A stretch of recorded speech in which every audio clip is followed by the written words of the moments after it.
오늘은 무등 선교 역사 탐방 전주 두 번째 시간입니다. 저번 주에 본 호남 최초의 교회인 서문교회와 그 시점이 되었던 은송리 교회터, 선교사님들이 세운 신흥학교와 기전학교 기억나시지요? 오늘은 전주대학교 내에 있는 호남 기독교 박물관과 예수병원, 또 선교사 묘역을 살펴보며 하나님의 은혜를 듬뿍 느끼는 시간 되시길 바랍니다. 그럼 함께 떠나볼까요? 전주대학교에 도착했습니다. 아, 목사님, 네. 전주대학교 왔는데요. 우선 기념관이 있다고 들었어요. 예, 여기가 보시는 바와 같이 호남 기독교 박물관이라고 돼 있어요. 예, 전주대학교가 미션 스쿨이기 때문에 개교 50주년을 맞이해서 이렇게 호남 기독교 박물관을 만들었다고 합니다. 우리 이 호남 기독교 박물관에 무엇이 있는지 안으로 들어가서 한번 살펴보도록 하겠습니다. 들어가시죠.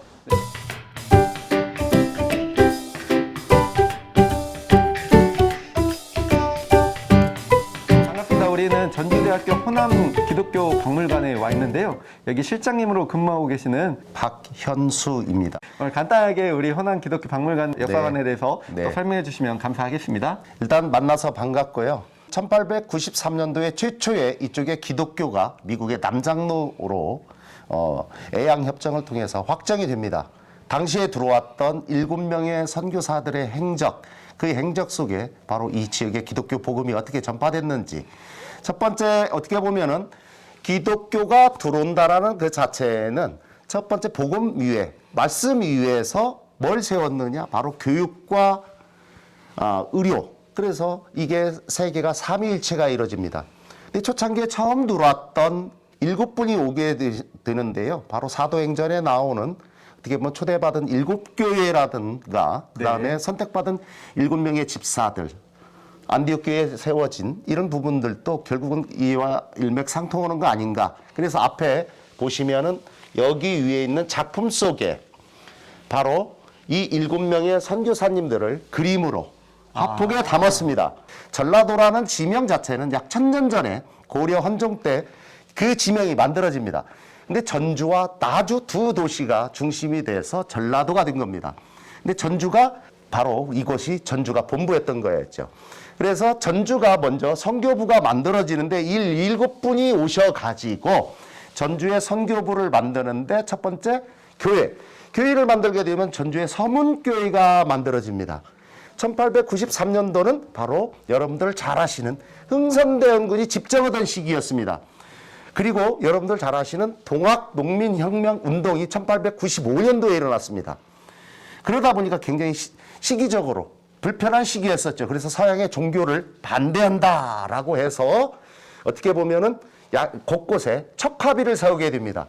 양이침범 비전 즉 화주 화매국이라 해서 서양의 문물 매국노 취급을 하게 됩니다.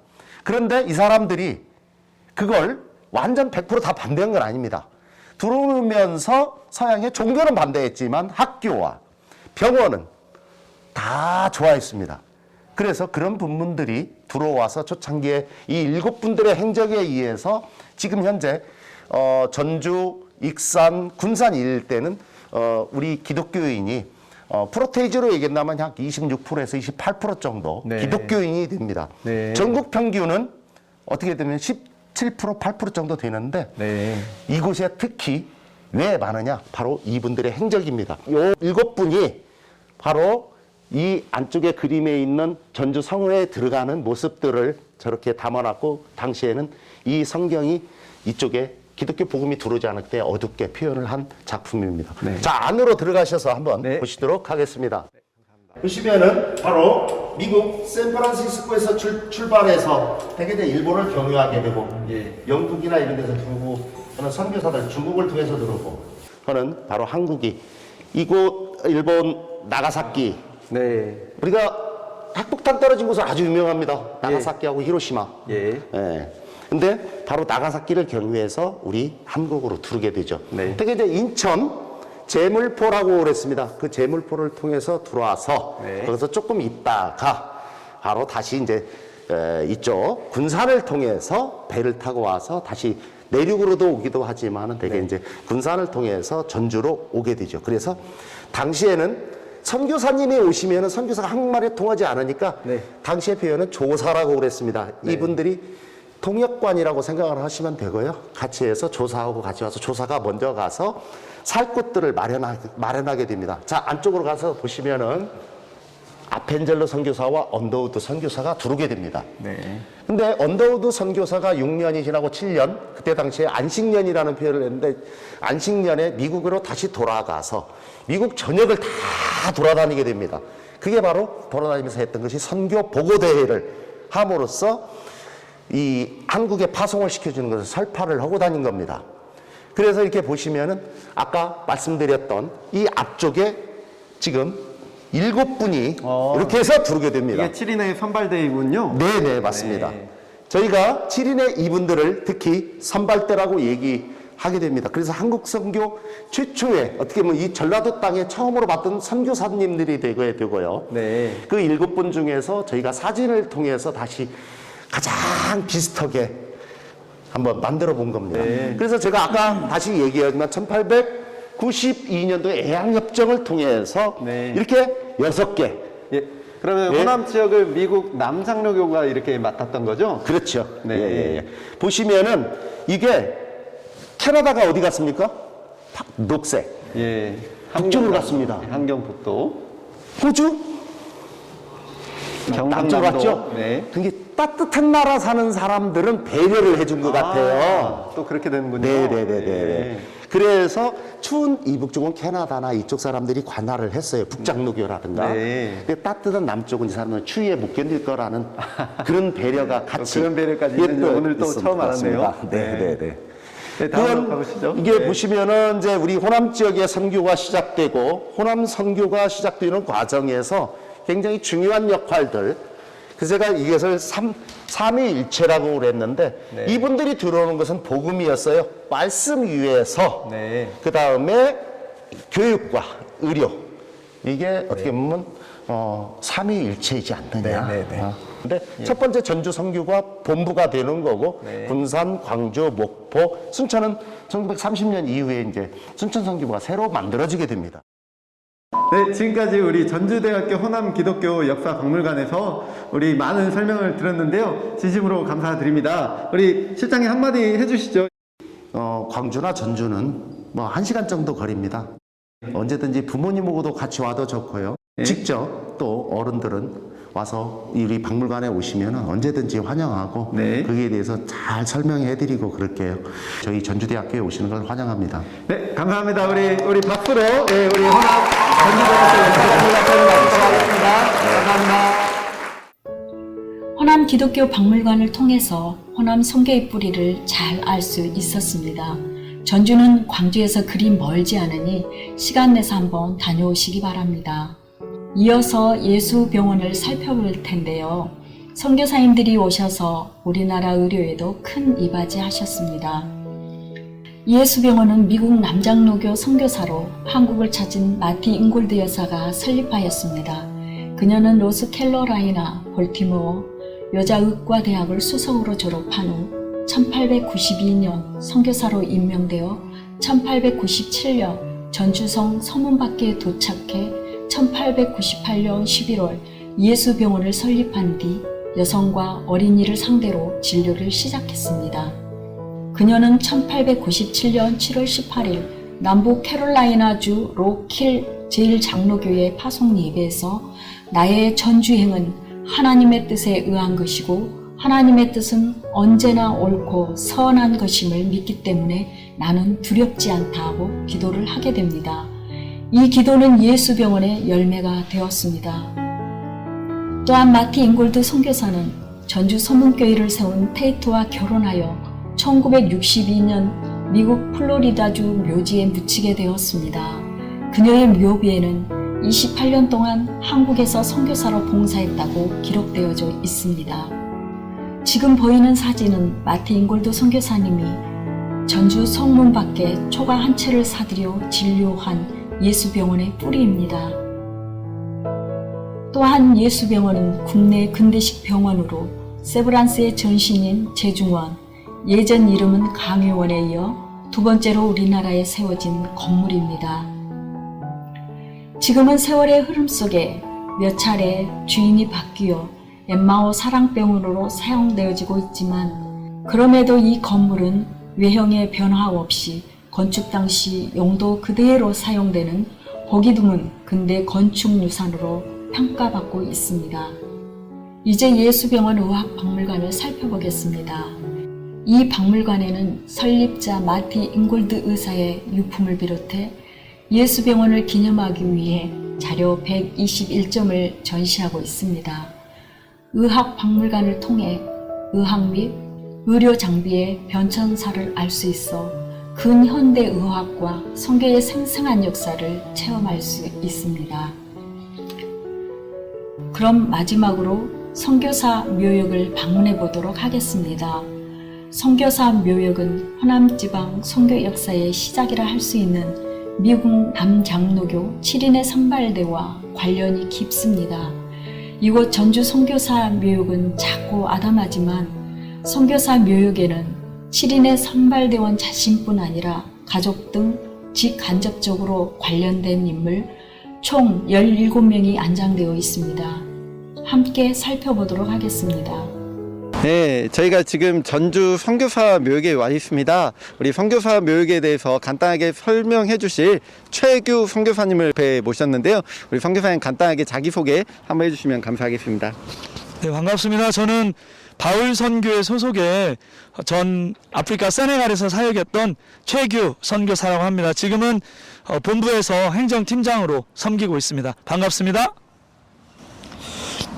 광주 양림동에 가면 이렇게 선교사님들 묘역이 참 많이 있던데요. 전주에도 이렇게 선교사님들의 이렇게 무덤이 있네요. 전주를 위해서 이렇게 순교하신 선교사님들의 어떤 내용에 대해서 한번 좀 소개를 들을 수 있을까요?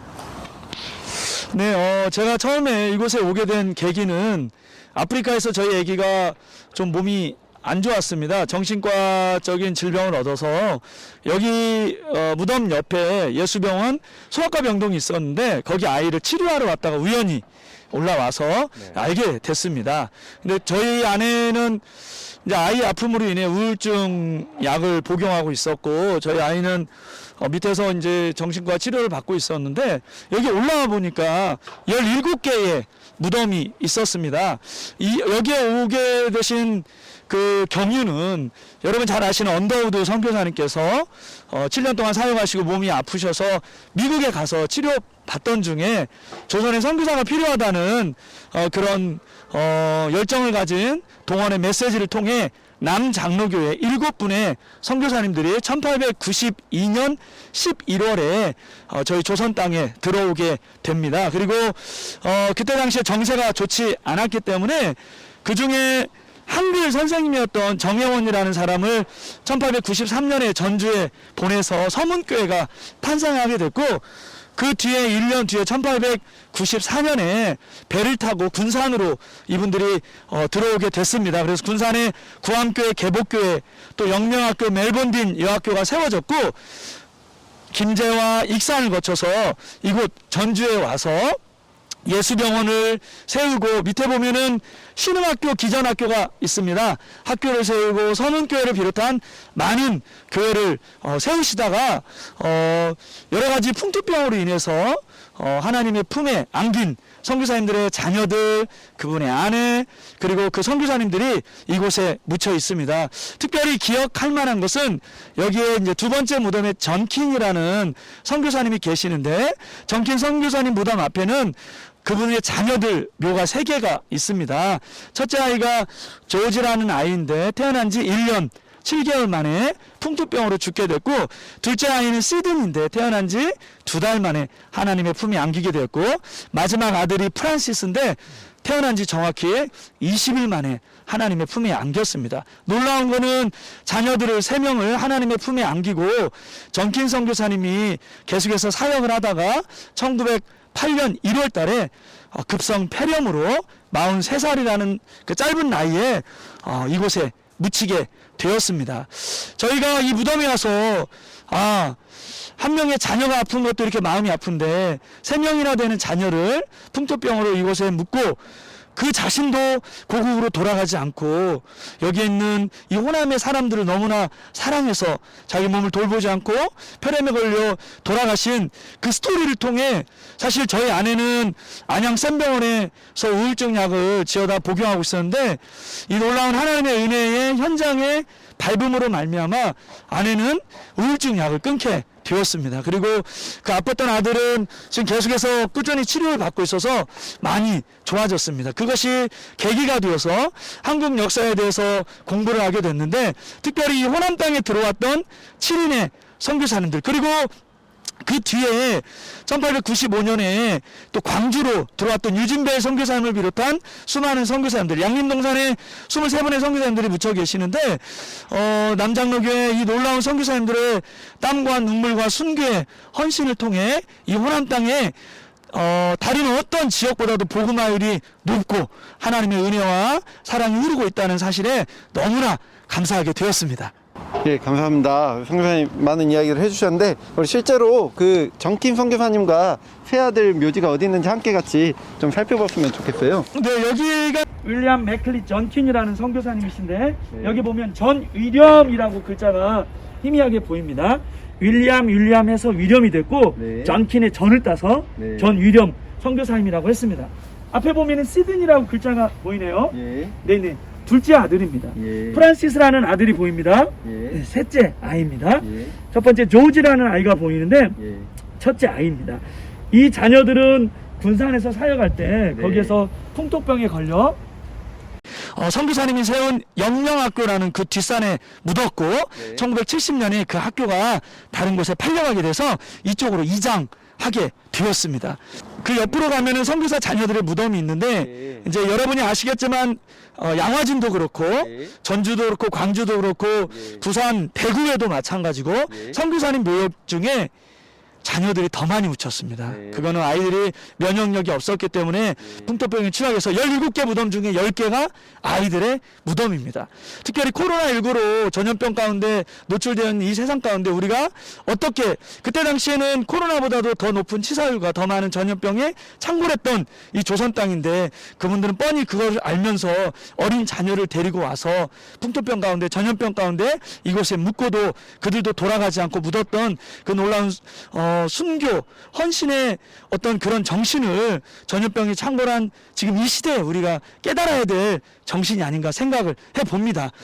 여기 보시면 마틴 잉골드 테이트 선교사님의 딸인데 사실 마틴 잉골드 선교사님은 1897년에 전주에 오셔서 1898년에 뒤에 보이는 예수병원을 세우셨던 분입니다. 이분은 볼티모어 의대를 수석으로 졸업했는데 이론과 실기에서 금메달을 받았던 그런 분입니다. 30살 나이에 들어오셔서 7년 만에 37에 늦게 결혼을 하셔서 아이를 가졌는데 풍토병으로 죽고 말았습니다. 사실은 조선 땅에 들어왔던 선교사님이 2,956명이나 되는 어마어마하게 많은 선교사님들이 오셨는데 그중에 1,000명이 넘는 분들이 그때 당시 전염병으로 돌아가셨어요. 근데 양화진에는 450명 중에 선교사님은 150명, 청주 일신여학교에 단 3명, 그다음에 공주에 5분이 묻혀 계시고 여기 전주에 17분 중에 2명을 뺀 15명이 선교사님과 자녀, 광주 양림동산에 23명, 그리고 마산에 가면은 호주에서 오신 선교사님들의 묘가 7분이 묻혀 계십니다. 그리고 부산에는 겨우 2개의 추모비가 있고 그리고 대구로 올라가면 14분이 계시고 안동에 1분, 홍천에 1분, 이게 저희 선교사님들이 전부입니다. 그럼 나머지 분들은 어디에 있을까요? 사실 우리가 지금 돌보지 않고 관심이 없는 그런 선교사님들이라고 볼 수 있겠습니다.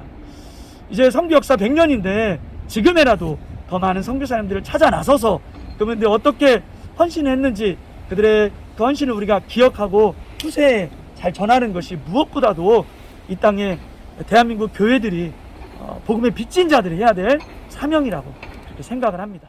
오늘 선교 역사 탐방 전주편 잘 보셨는지요? 하나님의 은혜로 이 땅에 들어온 선교사들을 우리가 기억하며 우리도 그 믿음을 후대에 전달할 수 있기 바랍니다. 그럼 마지막으로 네 분의 목사님들 소감을 들어보며 마치도록 하겠습니다. 자, 이제 전주 선교를 마무리 지었습니다. 우리 목사님들 오늘 정말 많이 수고하셨는데요. 오늘 여기저기 많이 다니고 또 많은 지식을 배웠으리라 생각합니다. 오늘 우리 안재홍 목사님부터 오늘 전주 선교를 통해서 혹시 느낀 점 있으면 간략하게 말씀해 주시면 감사하겠습니다. 네, 저희가 전주대학교 안에 있는 호남 기독교 역사 박물관을 함께 갔다 왔는데요. 그 사립대학이고 기독교 학교지만 이렇게 역사 박물관을 만든다는 게 쉽지가 않은데 또 학교에서 의지가 있고 또 기독교계의 의지가 있어서 이렇게 박물관을 운영하는 데 있어서 후손들이 계속 교육하고 거기서 또 듣고 배우는 바가 있기에 아마 그렇게 했을 거라고 생각이 듭니다. 우리 무등에 있는 우리 성도님들도 광주 지역도 또 그러한 박물관들이 많이 건립되기를 우리 함께 기도했으면 좋겠습니다. 네, 우리 이동현 목사님 말씀해 주시죠. 예, 저는 또 많은 감동 깊은 것이 있었지만 그 중에서 특히 정킨 선교사님께서 세 자녀를 이곳에서 잃었음에도 불구하고 선교를 포기하지 않고 끝까지 사명을 감당하신 어떤 그런 내용을 들을 때 참 자녀를 키우는 한 아이들의 아버지로서 참 이렇게 마음에 와닿는 부분이 많이 있었고요. 또 주님의 일을 감당하는 그런 자세에 대해서도 다시 한번 돌아볼 수 있는 그런 시간이 되었습니다. 네, 감사합니다. 우리 최 목사님 한 말씀 해주시죠. 네. 전주에 있는 교회들과 이 학교들이 일제강점기 가운데서도 그 믿음과 신앙을 잃지 않으려고 폐교까지 했다라는 그런 이야기를 듣고 정말 믿음으로 살아보려고 하는 그 선교사님들과 그 이 땅의 교회들을 다시 한번 생각해 보았습니다. 그 부분에 또 큰 감동을 얻게 되었습니다. 예, 저는 이제 전주 선교를 준비하면서 전주 선교의 역사에 대해서 많이 공부를 했는데요. 정말 공부를 하면 할수록 하나님의 은혜가 정말 선교사님들을 통해 이 땅 가운데 전해졌는 그 7인의 선발대 정말 참 마음에 와닿았던 것 같습니다. 나중에 따로 기회가 되면 이 7명을 더 자세히 공부할 수 있는 그런 시간이 한번 있었으면 좋겠습니다. 우리 전주 선교 여기서 이렇게 마치고요. 우리 다음에는 우리 여수 선교로 넘어가 보도록 하겠습니다. 지금까지 함께 해주신 우리 무등 선교 역사 탐방 우리 성도 여러분 진심으로 감사합니다. 여수에서 만나요. 여수에서 만나요.